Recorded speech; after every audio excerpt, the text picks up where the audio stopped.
fella.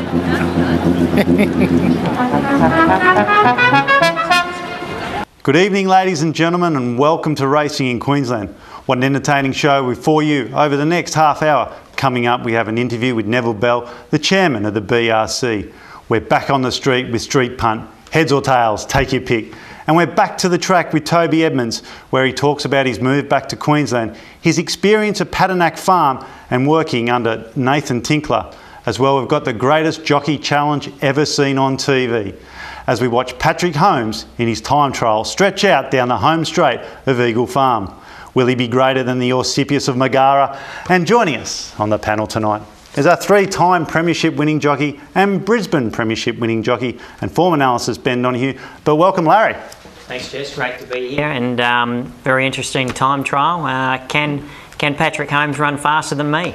Well, we're about to find out. And welcome, Ben. How's the week been for you? Yeah, not bad, Jess. Took a little bit out of Athea from Saturday, and hopefully some of you will manage to follow up on Zamboni in the second last on Saturday. But looking forward to Patrick Holmes and Larry have a run down later in the show. We've got plenty of stories, and especially with Street Punt and the Jockey Challenge. Now, viewers, we're going to take a quick look at the Jockey Challenge, at the participants, and we're going to repeat and rehash Larry Cassidy's run down the home straight at Eagle Farm last week.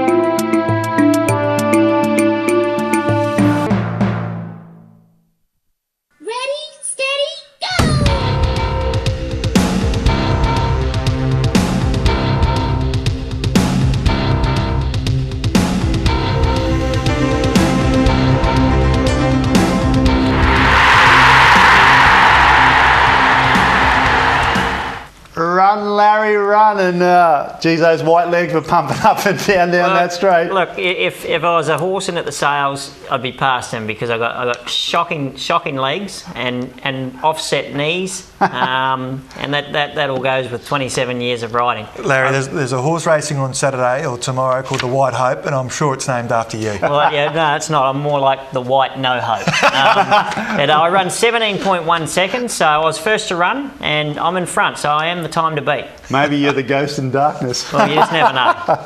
Now let's get into it. We're going to take a look at the first leg of the quaddie. Now, Ben, what have you come up with? Have you found any? Yeah, I have. I'm going the obvious here, a horse I alluded to before, the White Hope. Collis for Matty Dunn, straight on the bunny, keep it going, won emphatically last start. Arctic, I still can't get its run from the Sunshine Coast first up out of my mind. It's still only getting out now. I'm going to put it in for second. Mujahu for the Vincent family. It put in a couple of nice performances last campaign. They brought it back. I think it'll sneak home for third. And Sons of God, he's had a plethora of goes this time round. I notice that Robbie puts the blinkers back on, and I'll put him in for fourth. White Hope first from Arctic, Mujahu and Sons of God. Larry, you're riding one here called number 4 By Choice. It's drawn very wide. It's carrying 56. How do you rate his chances? Yeah, look, I won a midweek on him last week, and he's got blinkers off. Barrier 20. He's going to need to get a bit of cover. He wants to go a little bit hard, but the blinkers off. It's going to be a good gear change, because hopefully I can get him to relax, but I'm going to need an awful lot of luck from out there. I'm very impressed with the White Hope. He's a beautiful looking animal. He's a lovely looking animal, but what I just want to allude to, viewers, Larry there was just mentioning about the blinkers were off. Now, Larry, from your experience over years, has it made much of a difference taking blinkers off horses? Yeah, look, gear changes are very worth looking for when you do your form, on a race morning.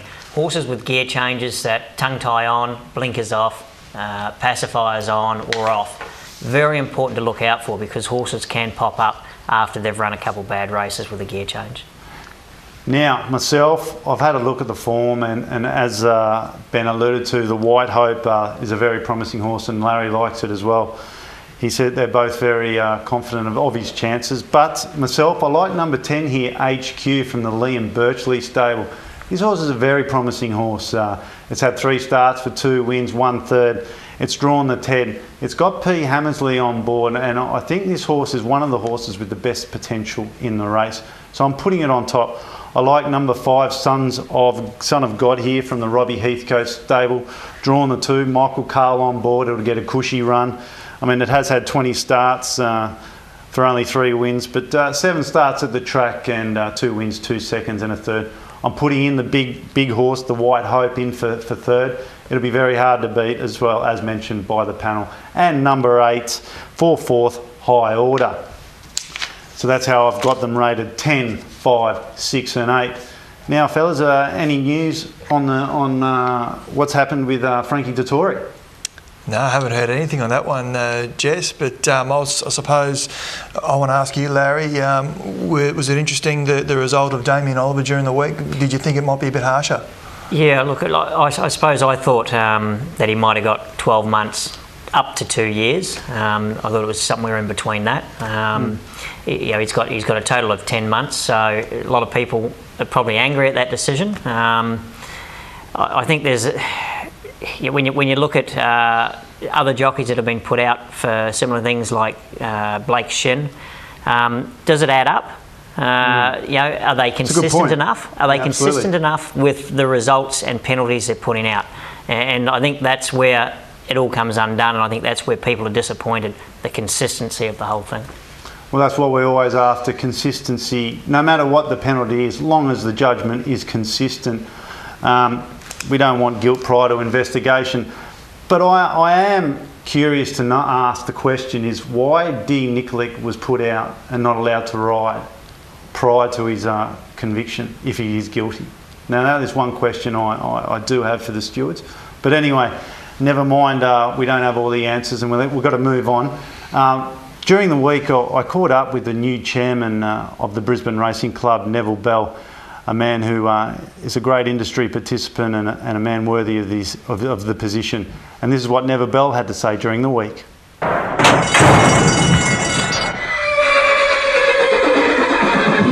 And joining me on Racingin Queensland is our newly acquainted chairman of the Brisbane Racing Club, Neville Bell.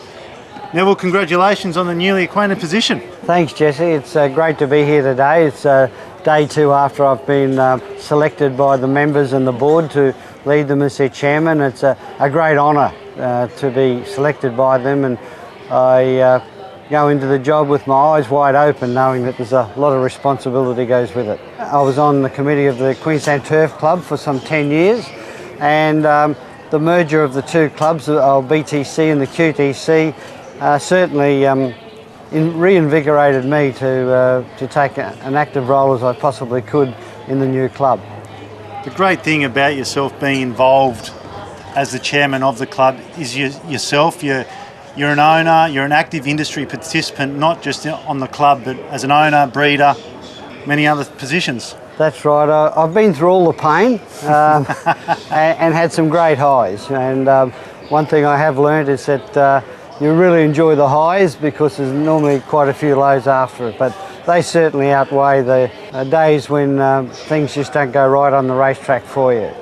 Now, just quickly, new changing of the guard in Racing Queensland there with Kevin Dixon now the chairman there and yourself now taking the position here. And how's the future looking for Queensland racing? Look, we can't deny that both the industry and the clubs are sailing into some headwinds, but I have a lot of confidence in the new board of the Racing Queensland and for the new government that they acknowledge that changes have to be made, and there's a few changes that the government can do via legislation that's going to help Queensland get back onto a level playing field with New South Wales and Victoria. Race club model is very hard financially to stack up, so clubs now have to really diversify their income streams. Well, Neville, thanks for joining us on the show and look forward to having you making an appearance many more times ahead. Thank you very much, Jesse. Get into all the betting action with TatsBet. Go online. Call 13 19 39. Use the smartphone app or visit your local TAB. TatsBet. More action, more places.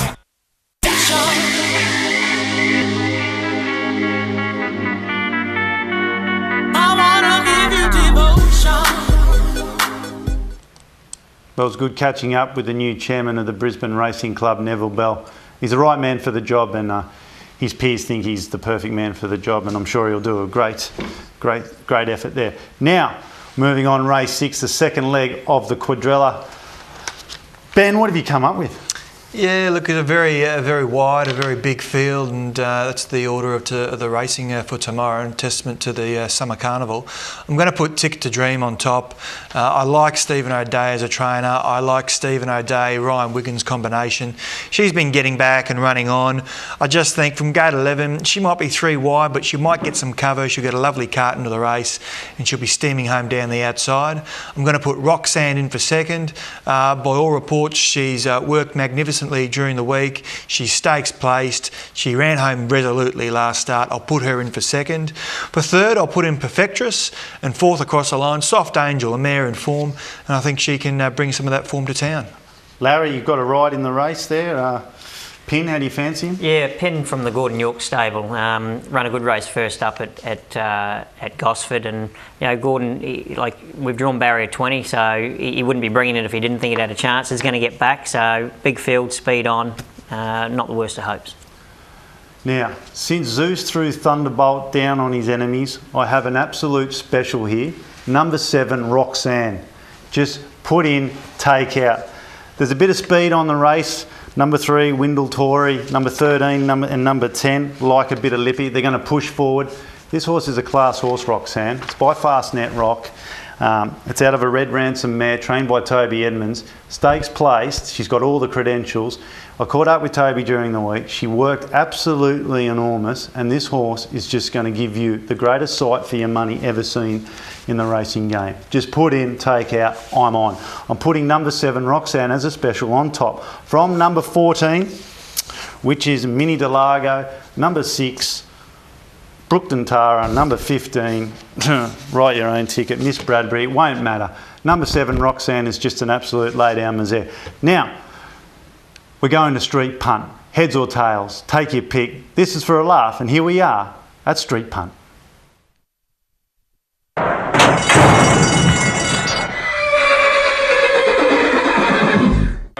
Graham, nice to meet you. Right, are you up for a street punt? Yeah, mate, yeah. Money out? I've just broke even over here. We've only got 10, mate. 10 will do. 10 will do? 10 it is. 10 it is. Hold the money. Here we go. Graham is going to do his balls before he gets in. All right, heads or tails? Tails it is. Tails it is. Heads it is! Down here, cameraman. There it is. See where it went. Lovely heads. Double or nothing? Yeah, go on. Go on. He's doubling or nothing.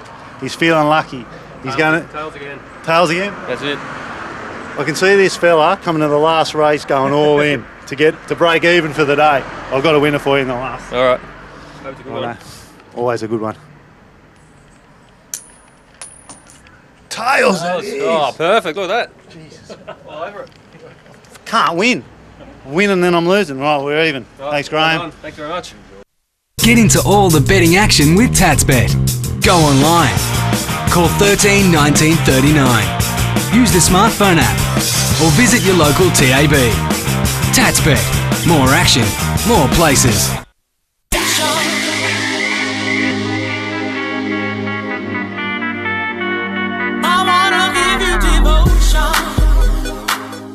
And a good laugh there with street puns, and no winners, no losers, just a good bit of fun entertainment. Now we've got question of the week, and congratulations to last week's winner, Brad Christie, who got the question right.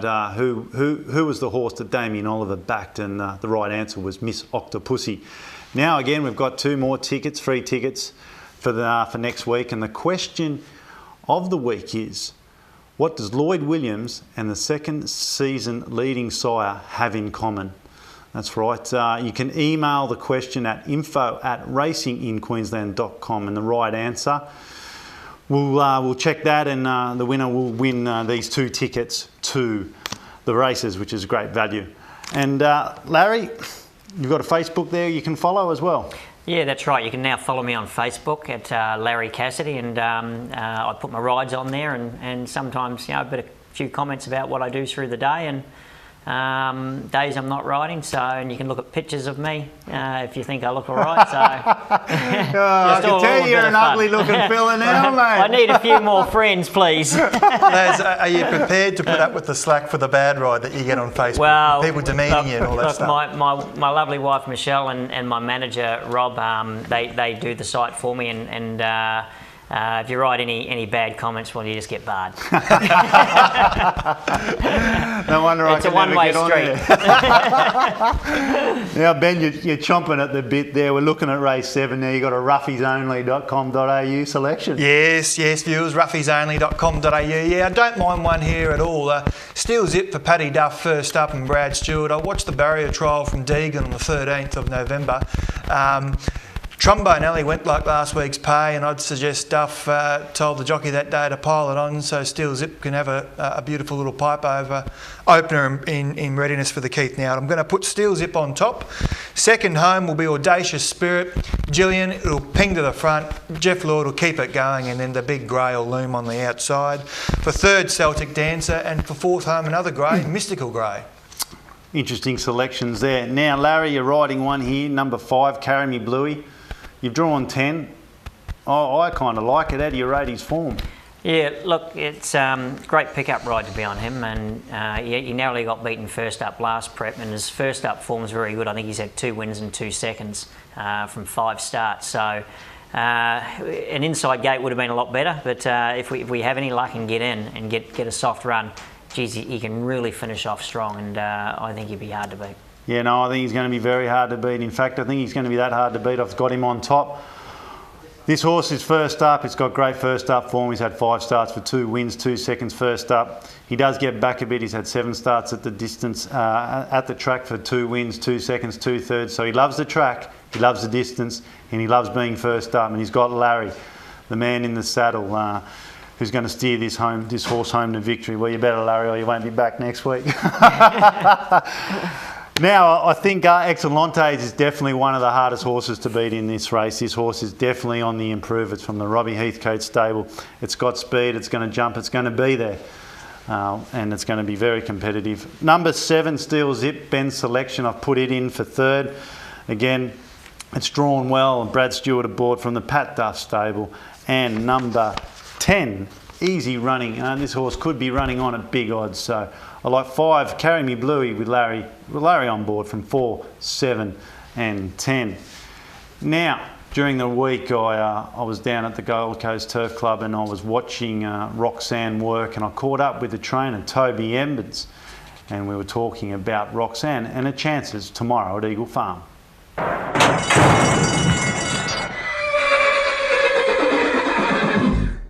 Joining me on Racing in Queensland is Gold Coast trainer Toby Edmonds, and welcome to the show, Toby. Thanks, Jess. Good to be here. It's great to have you on, and mate, you're back on the coast after a stint in Sydney at Warwick Farm. What brought on the move back to Queensland? As most people would know, I got a job with Patinack Farm as their assistant trainer here in Queensland, or running their stable, and obviously that lasted 12 months, and now I'm back out on my own here at the coast. How was that stint at Patinack? Look, it was probably, even though I've been training quite a while, it was a good learning curve, because I had a big team of horses, and I got to, put systems in place and work things out, and be able to train a big string, which I'd never had to do, and had a good support base underneath us with staff and whatnot, and it was very, very interesting, tough but interesting. What was the most challenging part of the job, working with such big team of horses? Grind was tough. It was it was non-stop. 7 days a week. Basically 24/7. We're going to three odd race meetings every week. A lot of travelling involved, and a lot of staff underneath it we had to coordinate. Also dealing with Nathan, that was challenging as well. Dealing with Nathan and being such a high-profile figure, and not in racing but just in the business world and the corporate world, how did you find dealing with him? Nathan was always, pretty good. He was, he's a very switched-on guy, very hard guy. Wanted results. Couldn't always give them to him because the quality of horse was pretty poor, and I think they're sort of worked through that a bit now as they're downsizing. But no, he seemed a good guy. Now you're back on the coast. How many horses have you got in work? We have roughly 20. We've got room for 37 or something, so we're a fair way short of where we want to be, but that's just a sign of the times at the moment. It's quite tough here on the coast to attract a client. Obviously prize money levels are an issue, competing with New South Wales and Northern Rivers especially. Them horses that used to flow from Sydney to the Gold Coast and on to Brisbane, they stop it probably in the Northern Rivers or mid-north coast of New South Wales now, so because the prize money's so good. Prize money has increased in New South Wales, and especially, like you're saying, the Northern Rivers. Has it detracted horses from running here on the coast and Brisbane? I'm not so much sure about Brisbane. Brisbane prize money's quite. I think it's on the right track. You know, Saturday prize money's pretty good, and they've increased Wednesday. The stagnant prize money here on the Gold Coast of racing for 6.5 to the winner. There's not much return for an owner. You know, they've been backed into a corner pretty badly. So I'm sure Kevin Dixon's a good bloke and a good administrator. I'm quite sure he'll have something in place shortly. Well, 13 years ago they were racing, as you would know, they were racing for 6.5 first prize. Yeah, well, you know, here at the Gold Coast, when I first moved here in 1994, we had a race of 15,000. You know, it was 10 grand to the winner. There was always one of them every meeting. We had a good lot of jockeys, and the confidence was here. It was one of the best provincial clubs in Australia. Not saying it's not there, it still isn't one of the best provincial clubs, but the standard of rider has dropped. The class of horse that races here every Saturday is, you know, field size of 50 and 60 horses. I mean, total field size. It's not good for betting turnover at all. Tomorrow you've got a runner, Roxanne. The filly, yeah, Roxy. She has a second run back this tomorrow. Come off a good first up run where she got a long way back and run into a bit of traffic in the straight. She's sort of gone forward from that, and she's ready to bounce, I think. Yeah. Well, just looking at her work on the screen there, she looked to work in fine form. And what's her future plans after tomorrow? Look, she stakes placed already at 3. So she's got a bit of residual value as a filly. Obviously, if she won Saturday, we'd sit down. She's a Magic Millions filly, so she's eligible for that race day. Not sure what sort of black type races are around for her after that, but I just have to sit down and work that out. Want to get a win in a race in town first. Well, let's hopefully she can get the chocolates tomorrow, because I'll be on. All right, Tobes, thanks for joining us on the show. Thanks, Jess. Get into all the betting action with TatsBet. Go online. Call 13 19 39. Use the smartphone app or visit your local TAB. TatsBet. More action, more places.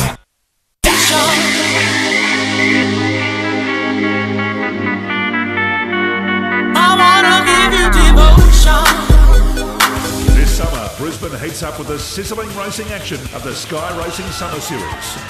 But while the horses are tearing up the turf, you can dress down and spend a relaxed afternoon at the track. Over 5 days from November 24 to December 29, experience real horsepower with a summer vibe. For exceptional value, buy a summer super pass including entry, drink and betting vouchers and more. $50 value for just $25. Tickets are limited. Purchase online at brc.com.au.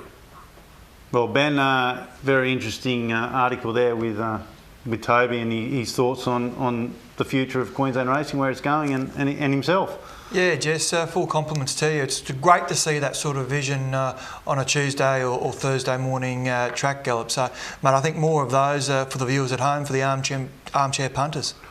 Now we're going to get into it, the last race of the program, the 4th leg of the quaddie. Ben, what are your selections? Whopper Stevens, Matthew Gray, Spinrow back from Sydney, first up, storming down the outside. It'll do me, and hopefully I'm alive in the last leg of the quaddie. For second, I'm going to put in Altai Warrior. He stormed home last start. If there's any sort of speed on up front, he'll be getting home. For third, Around the World. Now, this is a mare who's been out of form somewhat this campaign, but blinkers on first time. She might be turning it around. And fourth home, Royal Shout. Won convincingly last start and might just go on with the job now. Spinrow from Altai Warrior, Around the World and Royal Shout. Larry, you're riding one here. Dr. Itchy looks to be very hard to beat. Yeah, Jess. I I think he's got a great chance. He's drawn the ace, and we're just going to get a nice run just behind the speed. He's been racing in really good form without winning, and I'm a last race specialist. They call me Last Race Larry. Yeah, Last Race Larry, all right, Ben, eh? I've got out of trouble a few times with you on the last, and I'm going to put you on top again. I think from the barrier, you're going to get the cushy run. It's going to be set right up for you, I reckon. It's going to be quite a good, I think it's the best each way bet on the day besides Roxanne. And I've got you on top there. From number 16 here, one called Internal Revenue. Ben, this is very aptly named out of a mare called Group Certificate. Oh, beautiful. So we're going to throw Internal Revenue in, Strike the Tiger and Rodriguez for fourth. Just quickly talking about names, Jess, I'm not sure viewers, you saw a horse running in WA last week, Lost East Estes, and the caller did a marvellous job down the straight. He managed to squeeze that one in a couple of times. I believe it was a gelding. Well, don't forget, viewers, you can follow us on Twitter at Horse Racing Queensland #. Also, you can follow us at Facebook or like us on Facebook. And remember, always, you can follow us at www.31.com.au/live, where you can actually watch the show streaming into your bedrooms on the internet. And it's great quality. Now we're going to leave you with the Jockey Challenge. We're going to watch Patrick Holmes race down the straight of Eagle Farm in the Jockey Challenge. And we'll watch a few more next week. So join us next week at the same place, same time. Bye for now.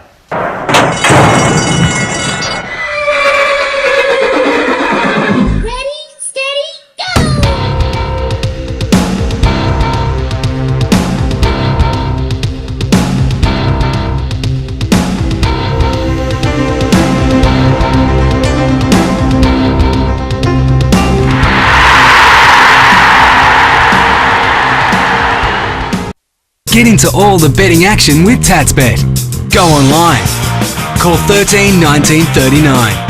Use the smartphone app or visit your local TAB. TatsBet. More action, more places.